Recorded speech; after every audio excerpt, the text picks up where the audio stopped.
and I had a lot of neck issues as a result. Herniated most of the discs in my neck. So being able to mobilize that in different directions, especially laterally, that takes some practice. I know it looks like you could go clubbing with it, right? But that lateral flexion is really important. And if you want to feel for it, initially you'll start to do this, leading with your eyes because we're binocular, right? But take your left ear and move your left ear to the left wall like you're listening to somebody that's next to you. And drop down your right shoulder like you did in the prior exercise. And feel how that lengthens out. It takes about 2 weeks of practice before you get that lateral flexion back. And again, those compressed tissues squeeze out your nutrition and your lubrication. So try the opposite direction, right ear to right wall, drop down your left shoulder. I know some of you are doing that. Okay, and that's okay, because the body wants to achieve what it sees in movement, so it'll move whatever it has to in order to accomplish that. We're trying to isolate it, push our shoulders down so we can isolate it just to that lateral flexion in the neck. Okay, and relax. Enough on the neck. Enough on the neck. Let's go a little bit lower. Let's check all of our overhead range of motion and see how we're doing. If you feel any sharp pains in the front of your shoulder, lower your arm down until you don't feel that. But what I'd like to do is have you lift your arm, if you can see, lift it up as close to your ear as possible. If you can lock out your elbow, great. If you can't feel how to lock out your elbow overhead, imagine you're holding on to a rope, okay, overhead. That'll help you. Good. We're almost all there. Let's do both arms. Now, did you see what happened? As soon as you put both arms up overhead, they start to come down forward. And there's a reason for that, because most of our, and keep your arms up.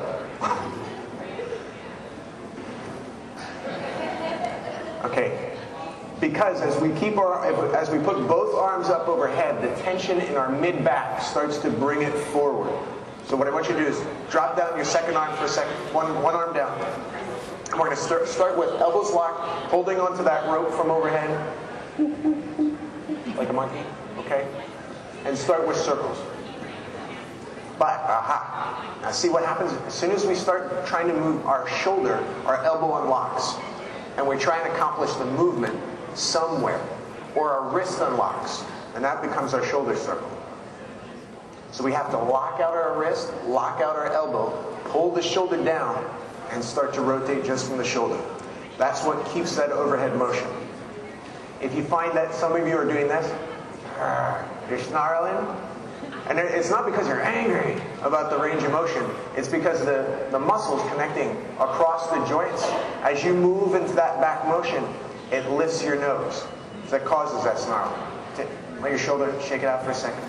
We'll do the opposite side. I'm going to try and talk as long as possible to make you do as many as I can. Okay, again, if you're snarling at me, try and relax those muscles in your neck. Relax the muscles in your face. Okay, overhead circles, pretty simple, right? Okay, we're going to make it a little bit more challenging. Relax that down for a second, shake that out. Again, if you don't use that overhead range of motion, it will slowly deteriorate until you go to reach the peanut butter in the second and you can't get to it. The body loses the connection to send the signal there. It's not even muscle. It's not that you're not strong enough to get it. It's that the connection between your brain and sending that motor function, you can't reach for it. So we have to keep stimulating that, even if it's only several repetitions. If you sit at a chair, if you sit behind the computer, if you sit behind the couch, just because you're not standing up doesn't mean that you can't get joint nutrition. You can still be in a chair and still send nutrition throughout your body and start to abolish most of the pain that you're experiencing. Fitness is something else. Before you even attempt fitness, you should have that joint decompressed. You should have the lubrication in there so that you can gain 100% benefit from the exercise. Okay. Let's grab a hold of our motorcycle handlebars. Actually, you know what? Let's make it a mini bike. Okay? Now, on the mini bike, we're going to take our shoulder roll, but we're going to try and hold on to the handlebar, because if you roll your shoulders like this, you're going to steer right off the track, right? So keep your bars straight. Don't turn the bike at all. and roll one shoulder for 5 repetitions. Don't unlock.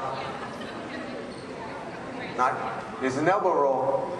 This is your shoulder roll. There you go. Lock it out and force your body to remember the range of motion. Again, some of you are starting to snarl at me. Either you're very angry at me or this muscle's tight. I hope you're angry at me because I'd like you to relax that muscle. Okay, other shoulder. Remember, you're going to steer right off the track over there. You're going to bump into your co-pilot. Keep those handlebars straight. Adjust that shoulder. Okay, now comes the tricky one. I want you to alternate. So move your right. When you come all the way forward, move your left. My mic is picking up a lot of that noise, so sorry about that. And that's where we start to lose. As we go from one side of the body to the next, we start to seize up because the connection between our spine and our body is broken. So if we just start with one, then the next, one, and then the next, that'll start sending the signal back. If you get frustrated, it's very important. I can't imagine anyone getting more frustrated than me when I was a kid. Because the ability to even do basic physical skills was beyond me. And I understand frustration. I can relate to that. It's only frustration that's in our way when we lose motor function. The more frustrated we become, there's a direct corollary to frustration and tension. So as we become frustrated, the tension actually slows down the range of motion and makes it slighter and slighter and slighter. So if you find that you're getting frustrated, you've found a place that you're actually doing something important. If that makes sense. When you get emotional about movement, you know that you're doing something important. This is a direct relationship.